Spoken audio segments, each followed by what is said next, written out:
This $7 curtain pulls heat back into your room all night long, and for some reason, we stopped using it.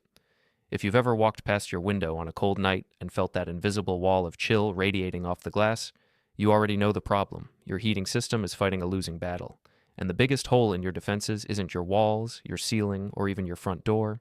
It's your windows. Single pane glass loses heat about 10 times faster than an insulated wall. Even double pane windows bleed warmth the moment the sun goes down. That cold you feel standing near the window isn't just uncomfortable, it's your money floating through the glass and disappearing into the night. The average home loses between 25 and 30% of its heating energy through the windows. That's not a small leak. That's a quarter of your heating bill vanishing while you sleep.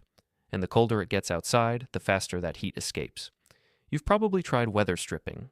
Maybe you've looked into replacement windows and nearly had a heart attack at the quote. But there's something your grandparents knew that we've somehow forgotten. Something that costs almost nothing, installs in an afternoon, and actually works. It's called a thermal curtain, or in its most effective form, a window quilt. Here's why it works. Heat escapes through windows in 3 ways. Conduction, where the glass itself gets cold and pulls warmth from the air touching it. Convection, where cold air near the window sinks and creates a draft loop in your room. And radiation, where the warm surfaces inside your home literally beam their heat toward the cold glass like a signal tower broadcasting into the void. A thick, layered curtain addresses all 3. The dense fabric creates a barrier of trapped air between your room and the glass. That trapped air is a terrible conductor of heat, which is exactly what you want. It stops the cold glass from stealing warmth directly from your living space. But the real magic happens when you seal the edges. When a curtain hangs loose, cold air slides down behind it and warm air rises up to replace it. You get a convection loop that actually accelerates heat loss. Seal the sides and bottom, and you break that loop completely. The air behind the curtain becomes still, stagnant, insulating. The best setups use multiple layers: a decorative outer layer, a dense middle layer like flannel or fleece, and a reflective backing that bounces radiant heat back into the room instead of letting it beam toward the glass. Some people add a thin foam core for extra insulation. Others use old wool blankets. The materials matter less than the construction. What you need is thickness, air pockets, and a seal around the edges. Let's talk about how to actually build one that works. Start with your measurements. You want the curtain to overlap the window frame by at least 2 inches on each side. More is better. The goal is to create a sealed pocket of dead air between the fabric and the glass. For the fabric, you have options. Heavy cotton duck works well. So does denim, wool, or quilted moving blankets. The key is density. Hold the fabric up to a light. If you can see through it easily, it's too thin. Your backing layer should be either a tight weave fabric or something with a reflective surface. Some people use mylar sheets from emergency blankets. Others use the reflective bubble wrap sold for water heater insulation. Both work. The reflective surface bounces infrared radiation back into the room. Between your outer layer and backing, add whatever insulating material you have. Polyester batting from the craft store is cheap and effective. Old fleece blankets work. Some people stuff the layers with cotton balls or recycled denim insulation. The more trapped air pockets, the better the performance. Sew or fasten the layers together along all 4 edges. You can use a sewing machine, a heavy-duty stapler, or even iron-on bonding tape if you hate needles. Now here's the part most people skip: the edge seal. You can attach magnetic strips to the curtain edges and matching strips to the window frame. When you close the curtain at night, the magnets snap together and create an airtight seal. No convection loop, no drafts, just still, insulating air. If magnets aren't your thing, you can use Velcro strips or simple wooden battens that press the curtain edges against the frame. The method matters less than the result. You need those edges sealed. Mount the rod as close to the ceiling as possible, well above the window frame. This prevents warm air from escaping over the top.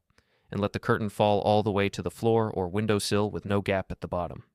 This setup can cut heat loss through that window by 60 to 70%.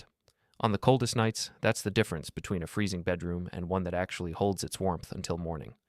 Your grandparents didn't have triple-pane argon-filled windows. They had single-pane glass that frosted over on cold nights. But they also had heavy drapes that went floor to ceiling, thick velvet layers backed with wool, curtains that weighed 15 pounds and got drawn every night like clockwork. In the 1800s, window quilts were standard in cold climates, not as decoration, as survival. People hung layered fabric panels over their windows every winter because they understood something we've forgotten. The cheapest way to keep heat inside is to put something between you and the cold. This isn't new technology. It's old technology that we replaced with expensive solutions that often don't work as well. A high-end replacement window costs $500 to $1,000 per window installed. A thermal curtain costs $20 to $40 in materials and a Saturday afternoon. The window might give you a 10 to 15% improvement in insulation. The curtain, properly sealed, gives you 60 to 70%. The math is not complicated. Now let me be honest about the limitations because this isn't magic and pretending otherwise would waste your time. Thermal curtains work best at night or when you don't need daylight. During the day, you want that solar gain coming through your south-facing windows. Drawing heavy curtains blocks free heat from the sun. So this is a nighttime strategy. You open them in the morning, close them at dusk. Moisture can be an issue.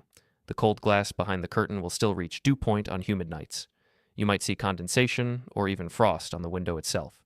For most people, this is fine, but if you have wooden window frames prone to rot, you'll want to open the curtains during the day and let things dry out. This also works better on some windows than others. North-facing windows that never get direct sun are perfect candidates for permanent thermal curtains.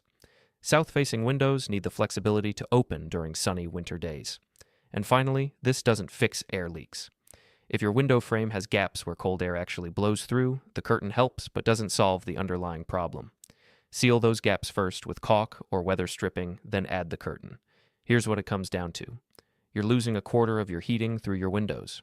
Replacement windows cost a fortune and take years to pay back, but a layered curtain with sealed edges costs almost nothing, installs in a day, and starts working the first cold night you use it. Your great-grandparents knew this. Somehow, we forgot. If you found this useful, subscribe for more forgotten solutions that actually work. I'll see you in the next one.